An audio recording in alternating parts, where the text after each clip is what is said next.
Okay, so good afternoon. My name is Margit Sela from the Center for Arctic Policy Studies, and I'll be moderator here today.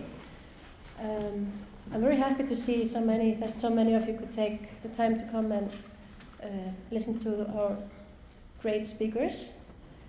The format is going to be in such a way that the two first speakers will speak and will answer a few questions after their talks. Then we'll have a break for 10-15 minutes, and after the break, the last two speakers will give their presentations, and after that we'll have panel discussions.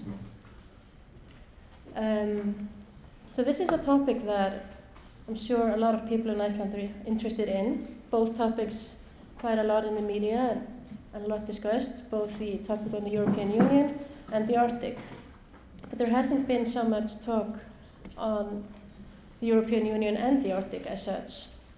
So we're hoping that this seminar today will be a valuable contribution to that discussion. And I hope you will all enjoy the seminar. And I would like to first introduce to the podium Richard Tibbels, who is head of Divison for the Arctic Affairs at the EEAS, European External Action Service. So Mr. Tibbels, the floor is yours. There we go. Is that better? Yeah. Many thanks indeed.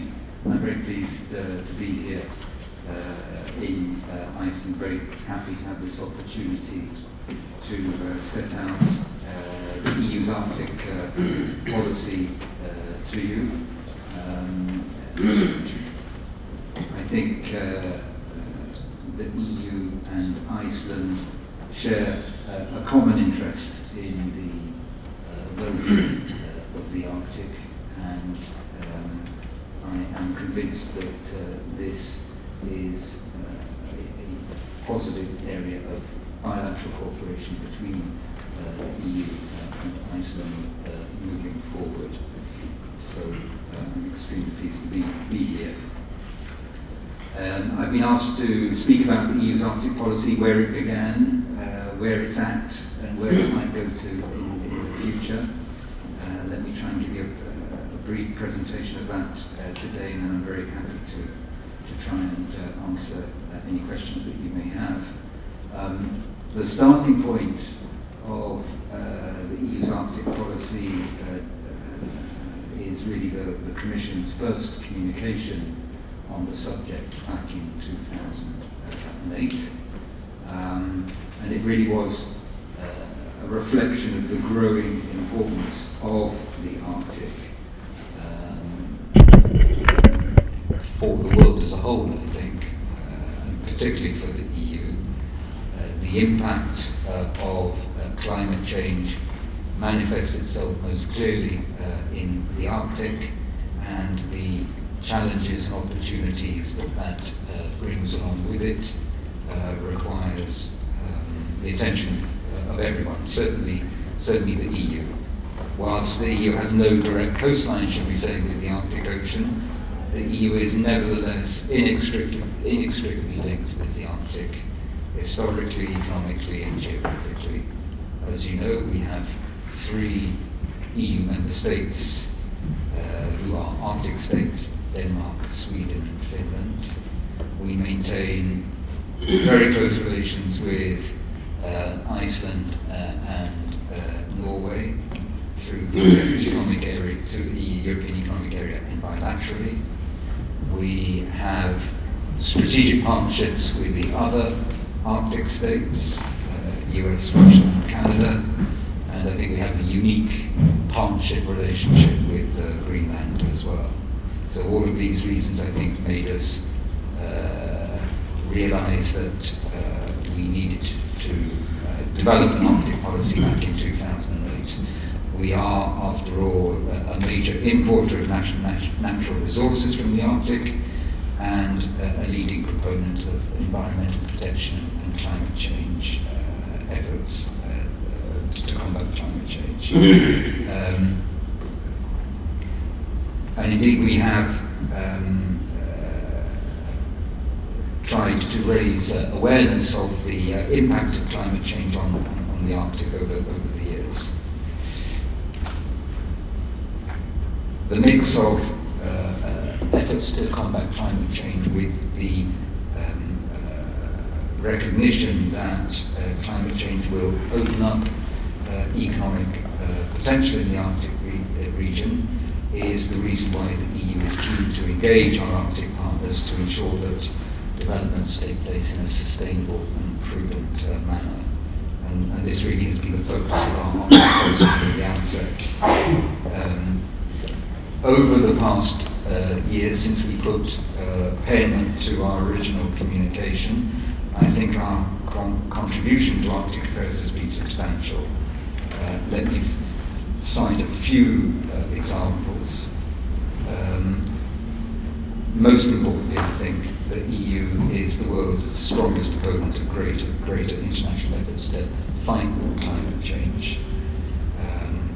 We have committed to transform Europe into an energy-efficient, low-carbon economy. We're on track to meet our Kyoto targets and have translated the 20% greenhouse gas reduction into EU law. We've set our own targets now for reducing greenhouse gas emissions progressively up to 2050.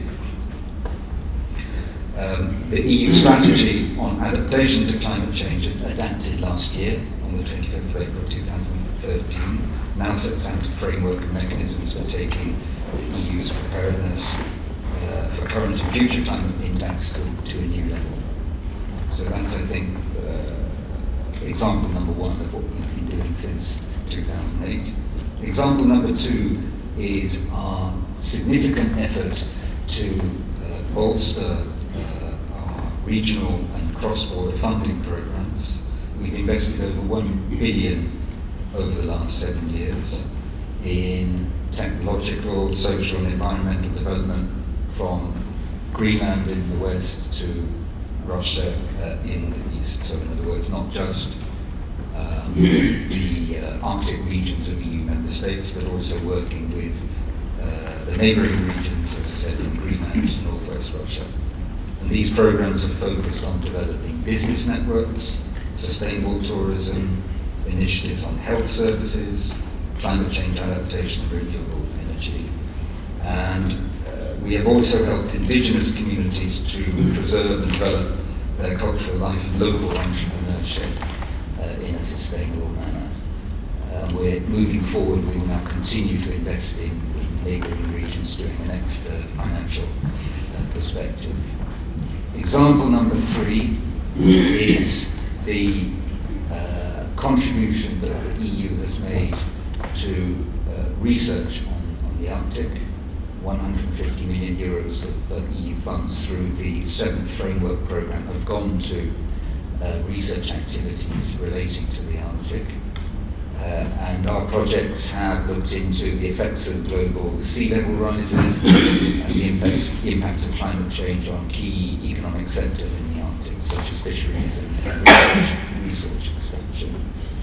And we are now looking to find ways of taking that research cooperation forward in the new period. In 2012, the Commission and the High Representative adopted a new joint communication on developing our policy towards the Arctic region. And it set out our increased engagement with the Arctic. We're developing our approach around three watchwords: knowledge, responsibility, and engagement. And in terms of knowledge, as I said, one of the major things we want to do is to try and bring research together on the Arctic. Horizon 2020 is our new research program, and we're hoping to enhance our links with researchers from all Arctic communities to support the optimization of notably existing and monitoring programs and related infrastructures related to the Arctic. In terms of responsibility, what we're talking about here is the sustainable management of Arctic resources. The EU intends to contribute responsibly to the Arctic, and our future funding programs will contribute to promoting the safe and sustainable management and use of resources in the region. Let me give 4 or so, well, maybe more examples here. In terms of funding, we are now looking to extend our regional cross-border cooperation programs. We have now been working, including with Arctic partners, to develop what we call the Northern Periphery and Arctic Program, and that will offer significant potential for exchanges of best practice on promoting innovation and competitiveness, as well as the sustainable development of natural and community resources. Secondly, as a major shipping actor, the EU shares the interests of Arctic states, and the concerns of Arctic states concerning maritime safety in the Arctic. So a key objective is to bring to a conclusion now the International Polar Code. The EU is developing a whole new generation of satellites. Sentinel satellites will provide us with the ability to look at the extent of sea ice, including its thickness, and our new generation of Galileo satellites can contribute to activities such as search and rescue capacities in the Arctic, something I know is of particular concern to Iceland. But more generally, I think EU legislation encourages EU companies to act responsibly when operating in the Arctic, and EU specialized services and agencies can develop and share their expertise in key areas such as oil spill prevention, preparedness and response, and in so doing we can make a contribution to the relevant Arctic Council working groups on these subjects. We're also keen to work with Arctic partners and the private sector to develop environmentally friendly, low-risk technologies that can be used in the shipping and extractive industries. So responsibility across the board, and I've highlighted a few examples where I think we can play to our strengths there. Third watchword is engagement. The EU, if you like, has come to the Arctic late in 2008. We profess a certain humility, I think, in dealing with the Arctic. The Arctic states themselves have huge knowledge and experience of dealing with issues here in the High North. And if the EU is to contribute more intensively to work in the Arctic, it has to do that working with Arctic states and other stakeholders. So we very much want to work with the grain of Arctic states as opposed to anything else. And so we're reaching out to all of our Arctic partners across the board in environmental protection, green technology, research cooperation, and economic development. We obviously recognize the Arctic Council as the primary body for circumpolar Arctic cooperation, and we, I think, are very pleased with the developments that the Arctic Council has taken recently to start to develop some binding arrangements, common rules and principles to govern developments within the Arctic. As you know, the Arctic Council ministerial meeting in Kiruna last year positively received the EU's application for observer status, and we are now working with our Canadian friends to resolve the one issue which is required for the full implementation of the EU's observer status. You may have seen in the Council conclusions, which the EU Council issued on the Arctic in April, that we hope that the positive momentum in EU-Canada relations now can enable us to complete the process of becoming fully implementing the Kyoto decision by the time of the next EU-Canada summit later this year. But we are stepping up our dialogue with not just the Arctic Council itself, but with Arctic states bilaterally. We are discussing research cooperation, in particular with the US and Canada. Huge potential there. We have established a regular dialogue on Arctic issues with Norway, and we are continuing to discuss possible synergies between the EU and Iceland in our respective Arctic programs and policies. The other regional frameworks are also important in projecting the EU's Arctic contribution, notably the Northern Dimension, regional cooperation framework with EU, Iceland, Norway, and Russia. We are pursuing the mandate from the last Northern Dimension ministerial meeting to enhance the role of the Northern Dimension in the European Arctic. We are looking forward to seeing how our Icelandic and Norwegian friends in particular see the opportunities of the Northern Dimension in the Arctic. We see the Northern Dimension partnerships being useful here. The environmental partnership is already very active in the European Arctic.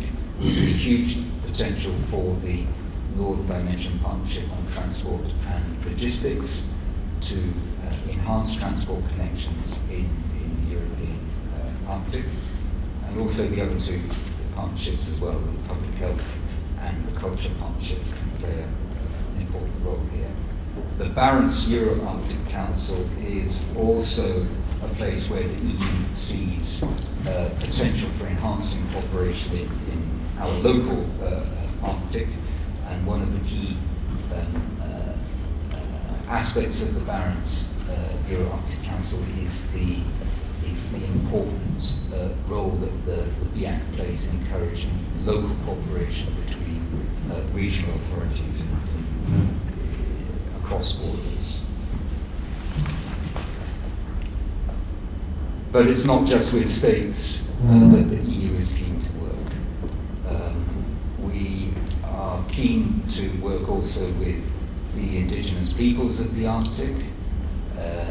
We have established an annual dialogue meeting with indigenous peoples, and we will be holding the next round in October of this year.